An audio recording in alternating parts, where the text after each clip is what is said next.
මෙතන මේකට විරුද්ධව දිගින් දිගටම කතා කරන්නේ හිටපු පෙරදිච්ච ජනාධිපතිතුමයි ගෝඨාභය රාජපක්ෂ කෙනෙක් අපි කවුරුත් දන්නවා.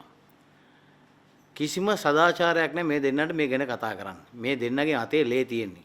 මිනි මරපු ලේ තියෙන්නේ. அரசியல் கைதிகள் தொடர்பில் கருத்து தெரிவிக்கும் அருகதை முன்னாள் ஜனாதிபதி மஹிந்த ராஜபக்ச மற்றும் அவரது சகோதரனான கோத்தபாய ராஜபக்ச ஆகியோருக்கு இல்லை என மத்திய மாகாண சபை உறுப்பினர் அசாத் சாலை தெரிவித்துள்ளார். கொழும்பில் இன்று புதன்கிழமை இடம்பெற்ற ஊடகவியலாளருடனான சந்திப்பின் போதே அவர் இவ்வாறு கருத்து தெரிவித்துள்ளார். இதன்போது கருத்து தெரிவித்த அவர் தமிழரசியல் கைதிகளின் விடுதலை தொடர்பாக சர்வதேச நாடுகள் இலங்கை மீது அவதானம் செலுத்த தொடங்கியுள்ளன.